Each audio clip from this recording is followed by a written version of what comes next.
Well, a very warm hello to BCRTA delegates, members, and guests. I hope that you're enjoying our 2020 online conference. It's my honor today to present this year's PostScript Excellence Awards. One of the things that's become apparent to me in my time with the BCRTA is that the members of the BCRTA are contributors. A survey we did last year showed that the unpaid volunteer work performed by our members for neighbors in need or community organizations or even members of their own family had an economic value in excess of $50 million every year. And that's just the generosity that they admit to.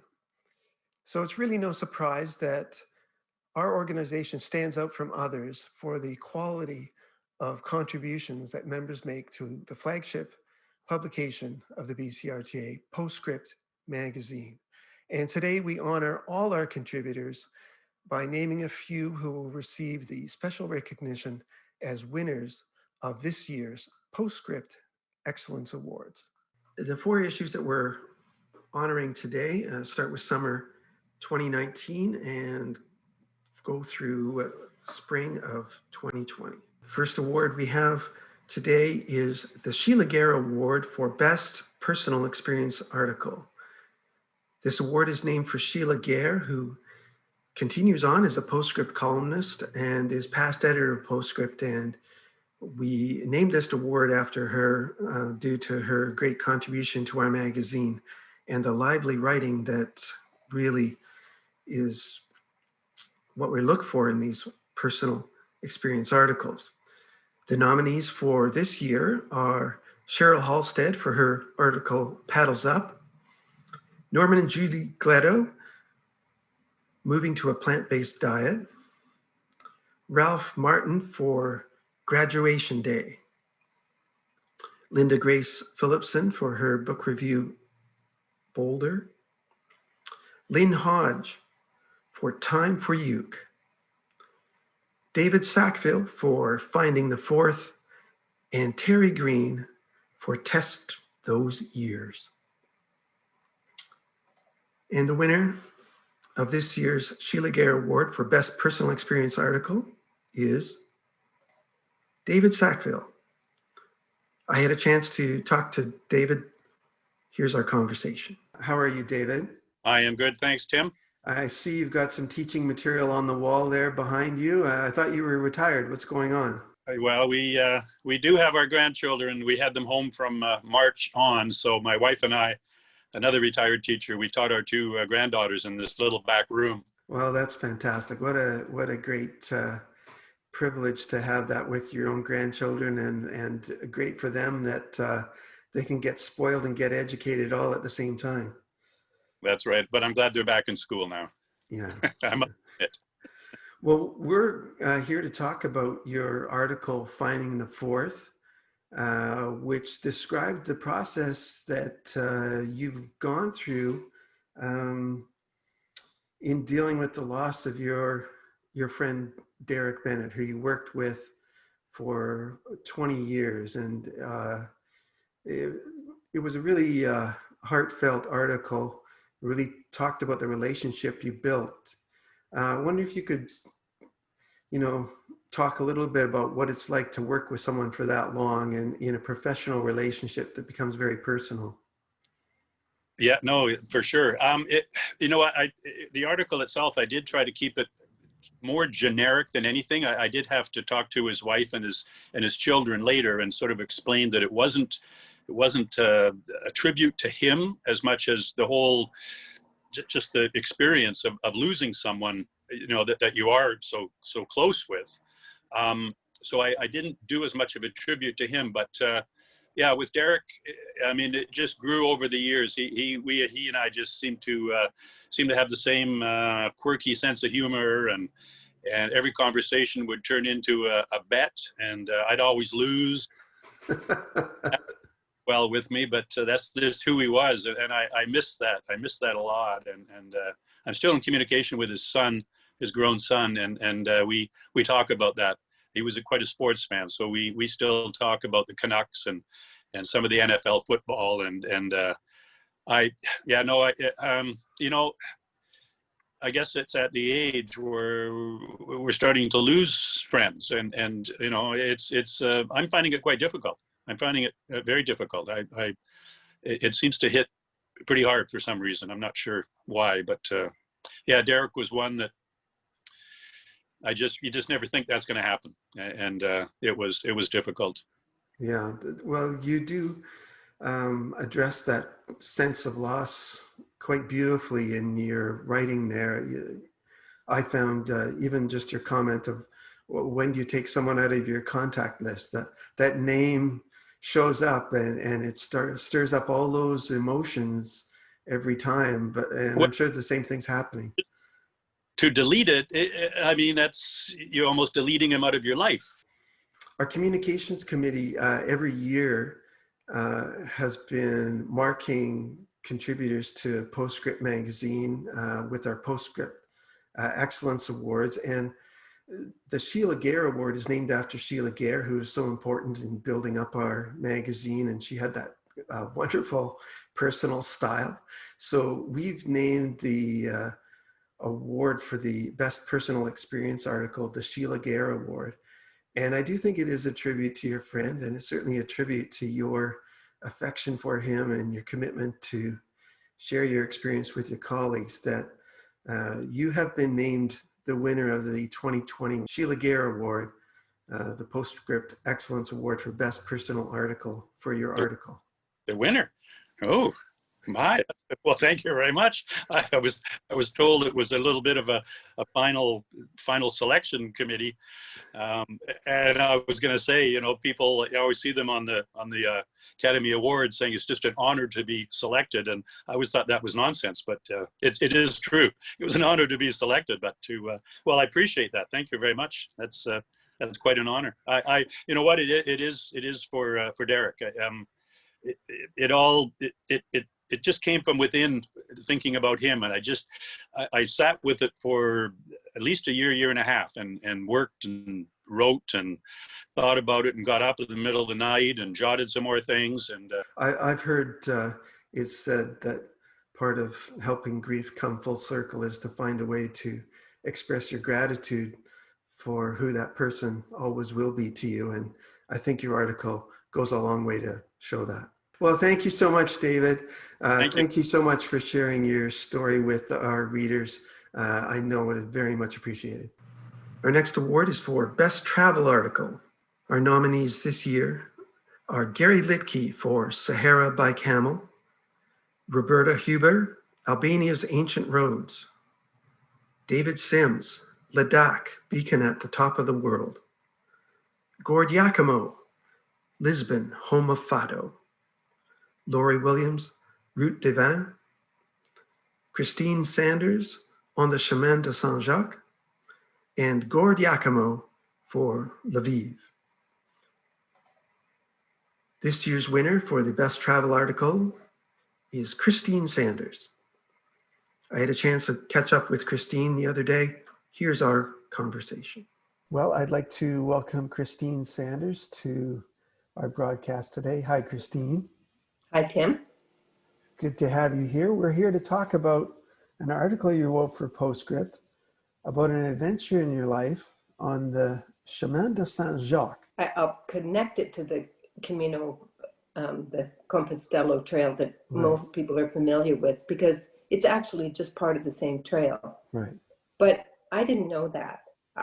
After I saw the way, and I made up my mind I would do the Camino. And when I was talking to somebody who had done it, I said, oh yeah, I would leave from Saint-Jean-Pied-de-Port. And she said, oh no, you should do the French part. And I said, well, the French part is just one day, and then you cross the Pyrenees and you're into Spain. And she said, no, the trails come from all over Europe, because Christians from everywhere in Europe were making their way to Santiago. Well, it's a good thing you have signs up, because otherwise we might never have heard from you again.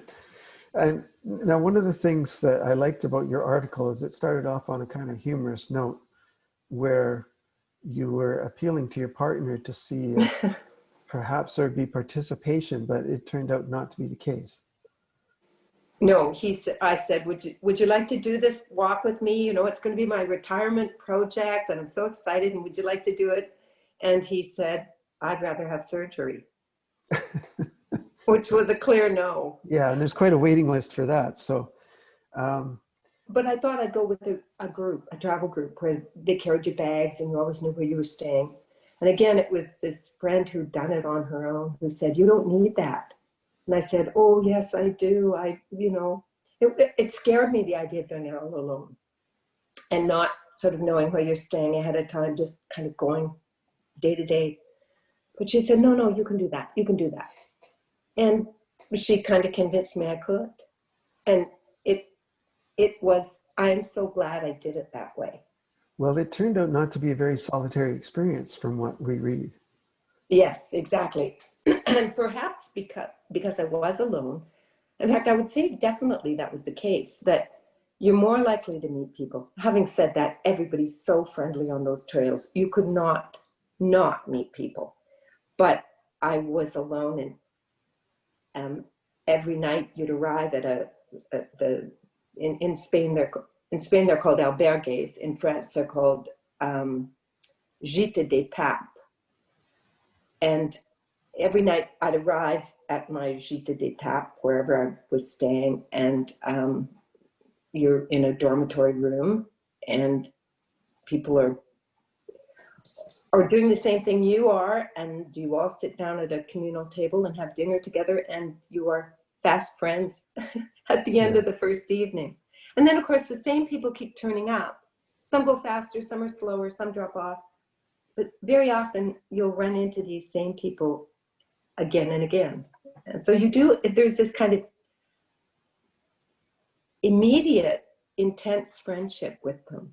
So, for hundreds of years, people have been making this journey in search of some kind of consolation or meaning. And so the question I have to ask is, did you find what you were looking for?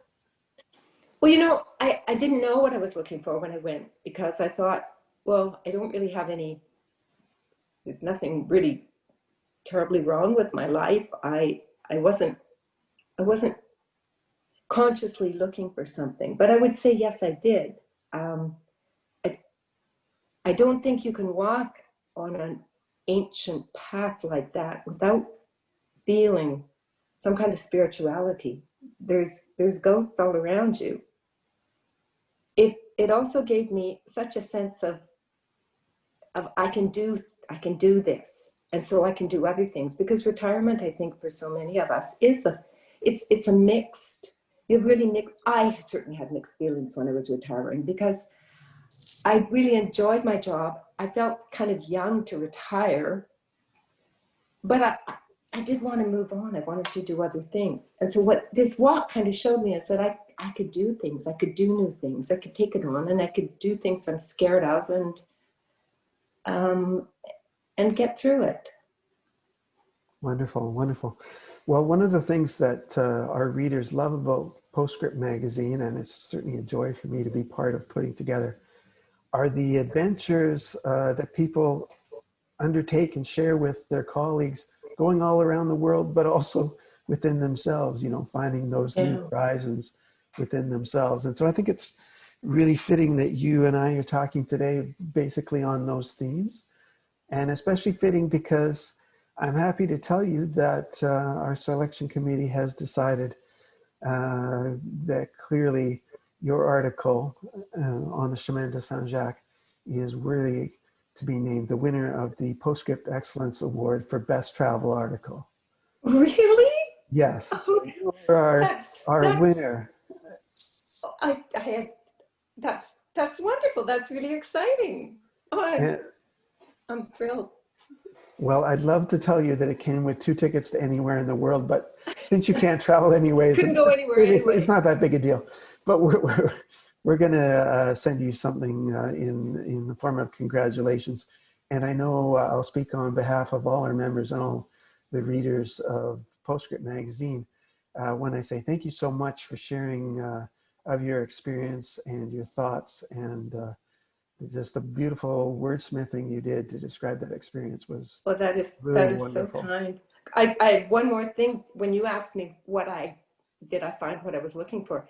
The other thing that happened on this first walk is I developed a love of walking, and I've been doing walks ever since. Oh, So, isn't that great? yeah. Well, who knows where your shoes will take you next? Who knows, And, once we can travel again. yeah, once we can travel again, but we do hope we can see another article from you, Christine, to share with our readers. Certainly, this one was much beloved, and thank you for contributing it. We really appreciate Well, it. thank you so much, Tim. And our final award today is for Best Artwork or Photo. We'll show you a selection of those images now. David Sims, Ladakh. Gary Litke. Lisbon by Gord Yakimo. Laurie Williams photos of Route de Vin. Katherine Bourdon's dog Zoe in the forest. Paintings by Lynn Trechak. Peter Sker's photo of Boundary Bay. Leonard Shane's painting and sketches, and Lon Smith's cover photo. This year's award for Best Art or Photo is a tie. Katherine Bourdon and Laurie Williams. I had a chance to speak with each of them. Here's our conversation. Well, I'm happy to welcome Katherine Bourdon. Katherine, how are you? I'm very well, thank you. How are you? I'm doing very well.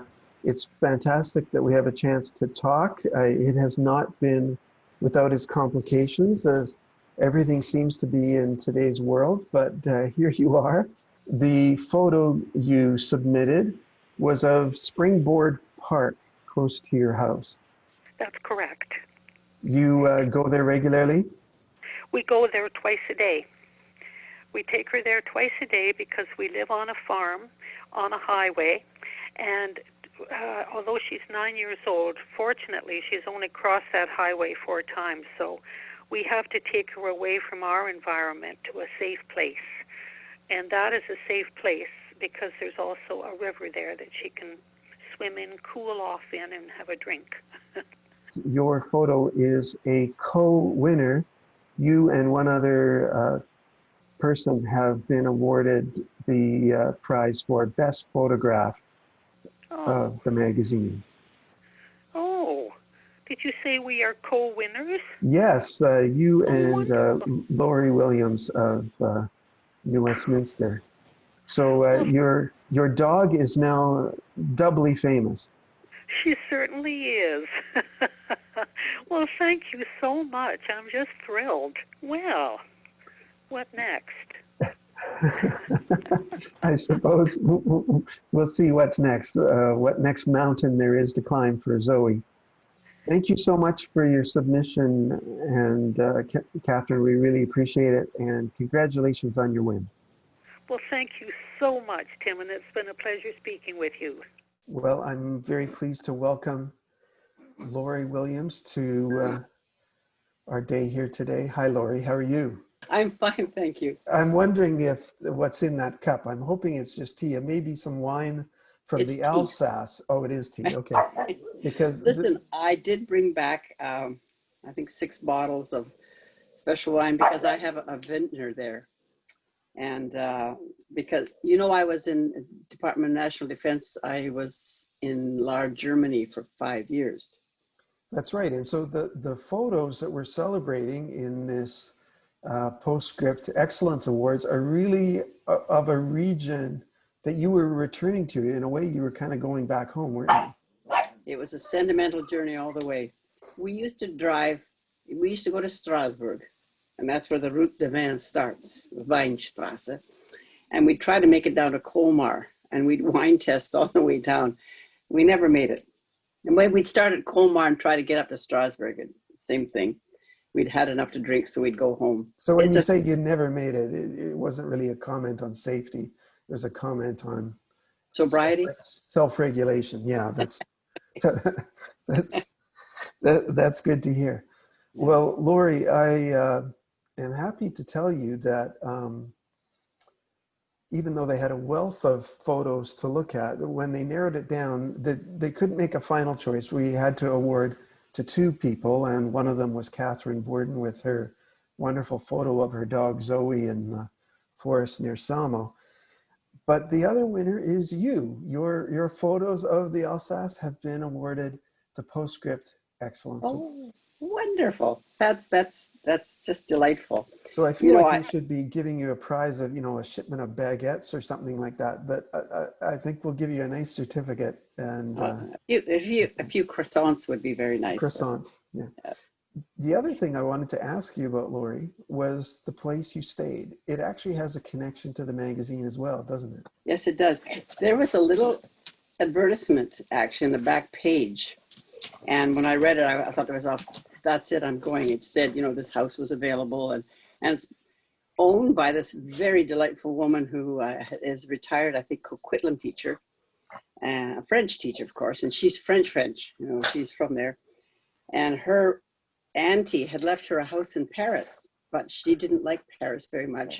Too many tourists. And so she sold it and bought a house in the Alsace. And it's one of the old timbered houses. It's just beautiful. And it has 3 bedrooms. It sleeps 6. And you can go there and we rented a car, and every day one of us and we took turns. You pick a little town. So we'd have breakfast, a late breakfast, and then we'd head out and go to one town and take pictures there and read about the history, and then have lunch. It was absolutely marvelous. There's so many things to do and see and eat and drink in the Alsace that it's my favorite place in all of Europe. Is it possible to take a bad photo in the Alsace? Absolutely not. You just turn around and there was another picture. I think it is impossible, honestly. Even the people who were with me, we all checked each other's photos, and we all wanted copies of everybody else's because everybody took good pictures. They have flowers everywhere, and old buildings everywhere, and storks are everywhere, and wine displays, and beautiful costumes, food. Everything in the Alsace was just delightful. Well, you certainly did all your colleagues a service, all the readers of PostScript Magazine a service by sharing those wonderful photos. You are telling us that it was as easy as falling off a baguette, but I think you had some skill involved there too, and we just congratulate you on your accomplishment, winning this PostScript Excellence Award, and thank you so much for sharing it with your colleagues, this wonderful adventure. So congratulations to this year's winners. We appreciate all contributions we've received this year. Look forward to seeing you again next year, and I'll pass this back to Arnie for the rest of our conference.